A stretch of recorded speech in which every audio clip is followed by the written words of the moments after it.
Yes, sir. It is I, your boy from Bed-Stuy, and I greatly appreciate everybody tuning in for Don't F Up the Crime Scene, where me, special guests, will tune in and talk about our experiences on crime scenes and how to mess up the case. All right? So sit back and enjoy and holler back at your boy. Holla.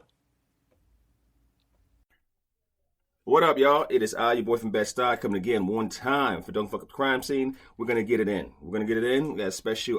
Actually, she's my one of my co-bosses, and I'm gonna get her on this morning. Let's do a sponsor real quick. Done Right Designs. If you want awesome, great web design, I want you to use this platform. Derek at donerightdesign.com. He designs websites. They are the bomb. Doesn't do it for the cheap, but it does a great job. All right. That's, again, Done Right Design. All right. Now, let's get into it. All right. We got Renee Morrill, and she's coming in the house. Let's read her up real quick. She's a program coordinator and fiscal representative. She's been doing this job about 13 years. She's a graduate of Missouri Baptist University. And she's one of my co-bosses. She gets me to go different places. She assigns me. She gets me webinars and all that good stuff like that for LETI. And it's Law Enforcement Training Institute. And Renee, welcome to the show. Thank you. Thank you for having me. Oh, no, it's my pleasure. My pleasure. It's, long time coming. So, again, I appreciate your time because I know your time is very valuable because you got so much to do in the office. But your office is at home now? Well, on Thursdays. Okay. I usually work in Columbia all through the week, and then I usually work from home one day a week, sometimes a couple, just depending on the weather as well. So my boss has been really very nice about it too. It saves money on gas, and I get a lot of stuff done when I'm not in the office scene. So I would say it's the same. When I used to, when I work from home, when I'm like doing a podcast or anything, wonderful on scene, in person, better, way better, way better. But online, it's not bad. It's not bad. It's like teaching online. yeah. It's it's the same thing. Because when I speak and do presentations and all that stuff and teach in person, way better. Online, No, I don't know how the instructors teach online. When I have to sit through it, as I monitor everything, yeah, seeing you and a couple others go sometimes 2 days, full 8-hour days yeah, in a row, yeah, I'm like, how can you do it? Because you're sitting, you're not moving, yeah, you yeah, have to sit there and present and yeah. keep everyone still on track. I don't know how you do it. You And I know, actually truly appreciate you doing it because when COVID hit, we were kind of we were not allowed to travel at all within the university. Like, it was not allowed. So to put everything on Zoom was kind of taking a chance. And if it wasn't for you guys doing that, we wouldn't even have the classes. So I really appreciate that from the no, bottom of my heart. it was like I said. I know some of the instructors will say it's difficult. For me, it was an adjustment because I did some seminars before and some webinars before. I was like, okay, you just talk to the camera. You just talk to the camera. And only thing is, when you're doing the classes and stuff like that, unless they have their cameras on, you can't see them. And a lot of Yeah. people just have their names and they have the cameras, blacked out. Just listen the whole time. Now they see me, but I don't see them. So Yeah. sometimes, I'm not gonna lie to you, sometimes it's hard because and like me, I call on you. I open the screen up Right. and I call on your ass or Yeah. anything. I say, hey, what the hell you think? Like that. So I'm gonna make you get into the class even if you don't want to. Okay. And I know I surprise I don't care. I don't care. We're gonna do it. So we're gonna do the easy eights today and everything. And we're gonna go over a few things. So first question, what's the best thing you like about your job? Well, I really like all the different aspects of my job. The program coordinating is not just my sole position. I also do fiscal for our whole department, and I help with fire and rescue training too, and I oversee theirs. Then we also have a police academy going on through the whole entire year, like different academies throughout the year, and I help with them as well. So every day is something completely different, and that it makes the job itself fun fun to go to, it's not the same thing every single time. And that's what I really like about it. You know, again, because I've been knowing you forever. I know. I mean, forever, But I forever. was just a seminar assistant. Yeah. You remember when I came in, and I mean, you know, I've been knowing you forever, and just to see again your growth and you, you know, get moving to other positions and take over stuff like that.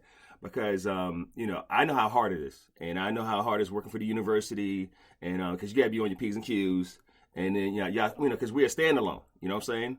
You know, we have to make our money, you know, which is difficult. And then, you know, with the fire coming in a few years ago, I can't imagine how that is, you know. Mm-hmm. You know, so okay. So the next question is, what's your favorite movie or book? Okay, so my favorite movie of all time is Tommy Boy. That is like one of the funniest movies I've ever seen in my life. And I don't know if it's because my whole family in Ohio, they always quote it, but it is just one that when it's on, I stop and watch it. It's so funny. Yeah. And book, I just started getting into books. Like this past September, I just finally got my library card. I haven't had one in probably 15 years. Mm-hmm. And let's see, out of the books I just read, I think the one that really I just loved was The Rose Code. It's a little bit of a slow read at first, but then all of a sudden it just starts to unravel, and it's just amazing. And it's like kind of not based on a true story, but there's truth behind what these ladies did, and it was just amazing. Okay. All right. Next one, your favorite food to cook or eat? Well, pasta. Any type of pasta? What type of pasta? I feel like I'm in a large Italian family, except for we're not Italian. So what's your favorite dish? I would say probably shrimp Alfredo, but baked. So you got to put that white Velveeta cheese in it as well and bake it. Oh my gosh. And it's like, no wonder, like I'm looking at myself, and I'm like, why can't I lose weight like in my face? So I'm thinking, oh, well, I just explained why. Yeah, I try not to. So my guilty passion. I like rice. I like fried rice, stuff like that. Quinoa. I haven't eaten quinoa in a while. As far as pastas and everything, I haven't really touched pasta in a long time. And don't get me wrong. Really? A long time. It's so easy to make. Oh no. I love pasta, but I've been trying to keep the heavy carbs off. So I'll do like I forgot if it's Ravi or somebody makes it like the stuff lobster, and those are good. Those are good. You know, it gets some good red sauce and stuff like that, aka what they call gravy if you're Italian. You know, to all my Italian friends, you know, we talking, you know, but I like. And one thing I don't like cannolis. I don't like. I'm not the sweet guy like that. I don't like cannolis. You like cannolis? Oh, what? Okay, so when I was in Ohio in November for my grandma's birthday, I went out and got cannolis for everyone. Mm-hmm. And then I saved one for my cousin Rachel because she was coming in from Alabama. And I was like, girl, I got you this pasta dish and a cannoli. And she's like, I really don't like cannolis. And I thought, what is wrong with you? Yeah, listen. Those were like $7.50 each. Like they were not. I back when in New York, I used to deliver. I was a mailman, so I was around Greek neighborhoods, Italian neighborhoods. You know, everybody. You know what I'm saying? And when you're a mailman, you get a lot of free stuff. Okay, a lot of free stuff. So they would give me a box of cannolis, stuff like that, and everything. Especially, you know, because they don't like to keep nothing past 2 days, I think. Okay, like that. So they say, hey, take these. They're gonna go bad. Take these. I'm like this. Okay, appreciate it, right? So I bring them home and everything, and you know, the folks at the house, like, you know, like, okay, appreciate it. There. I tasted one and everything. Never went back. I never went back. I don't know what happened. Oh. And maybe I had a bad one. I don't know. I don't know what stuff with, but you know, powdered sugar. Never went back. Do you not like ricotta cheese? It's okay. It's okay. I mean, lasagna is okay. It's okay. Okay, all right. It's okay. But see, my thing is like I'm a big mozzarella, I like cheese. I like cheese. I like all types of cheeses.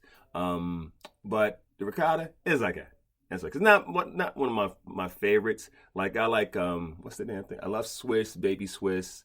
It's another one in there. Monterey Jack. I love that one. What else cheese I like? Of course, cheddar, sharp, all that good stuff. Mozzarella, and it's another one. Provolone. I'm a big fan of Oh provolone. yes, I'm a big fan of yeah. provolone, and because there's a spot up in Baltimore where they make it. They call it crack. Okay, it's some type of pimento cheese and something that's like to die for. Okay, and Baltimore is about maybe 40 minutes from me. Because in DC you can get to Baltimore up the block. You can go to Virginia. I mean, Yeah. that's the only thing I like about. I love DC because it's a cleaner New York. Now Yeah. you got some hoods. You don't got that many hoods. It's like one area. Other than that, DC's really good. And Metro works up here pretty good. Next question. I Go ahead. I'm yeah, sorry. I No, went go to ahead. Go ahead. DC. Go ahead. Go ahead. I'm Oh sorry. no, like I remember going to DC. My aunt took me when I was a kid, and we actually went to Baltimore so we had the ocean, Yeah. and then she brought me up here. I toured the White House at the time Okay. too. Okay. It was really cool. You know. And the Secret Service guy gave my aunt like a little flower Yeah. and stuff, and that trip was great because she also worked for in the corporate office for Annie Ann's Pretzels. Do you know Annie Ann's Yeah. Pretzels? Of course. Of course. Of course. Yeah. Okay, well, I got like we were in the mall and she's like, "Oh, Annie Ann," and so I met her. Oh, for real? The real Annie Ann, uh-huh. Oh, okay. Okay. She is so sweet, like so sweet. Oh my gosh, I loved her, and like she's actually a wonderful woman too. I met her not too long ago because she was at a Christian conference in Kansas City. And so I just went up to her because it was kind of one of those like after they speak, you can like you kind of corral. Yeah. And I was like, I'm sorry to bother you. Her name's like Ann Beeler, and I was like, I don't know if you remember me. I met you in like the Pennsylvania Mall. And I said, my Aunt Margie used to work for you, and she's like, oh, Marjorie Shaw. Yes, I remember her. How's your cousin Allison? Wow. I felt really cool there. Yeah. I've met between like not so much here in DC, but like in Atlanta and in New York, like celebrities like that. I mean, in like Atlanta. Oh, Who please. have you met? I met okay. So with the basketball players, I met too many. For our celebrities like that, I usually see. Okay, so I'm a movie guy, so I see the celeb and everything. I'm like this. Okay, on the train, I think I see. This is way back. I think I see Keanu Reeves. I saw him one I've heard time. he's a really nice guy. Yeah, I just made eye contact. I just kind of nodded and everything. He nodded back and everything. And I left him alone, didn't ask him anything like that and everything. He went back down to reading his newspaper or something like that. No, he was standing up. I met Sid Caesar. What's that? Malcolm Jamal Warner from the Cosby Show. I mean, this is going back. A few of the guys from Yeah. New Edition. I mean, that's going back. But when Atlanta, like every rapper down there. Oh my God, because you just bump into them. Atlanta, you have to drive. Like the metro down there sucks. But as far as the athletes and everything, you just run into them. Like John Sally. Well, I went to John Sally's brother's house, Larry, for a squirrel call. Okay, I mean, Left Eye when she was alive from TLC, actually picked up one of her dogs. But that's another story. I mean, you meet so many people and a whole bunch of the Hawks and stuff like that. You just meet the people and everything. And Derek McKee at the airport when I was going to Indiana for LETI. You just meet the people like this, and some of them are the nicest people, and then some of them, well, it was one in particular, a prick. Who was that? Terrell Owens, football player. Um, Yeah, he a prick. wait, uh, what player, basketball or For football? football. He a Hall of Famer, but Okay. yeah, he's a prick. Not a fan. Not a fan. I mean, you don't have Yeah. to rub people the wrong way, stuff like that, and everything, and but you meet a whole bunch of people. And I played basketball in New York, so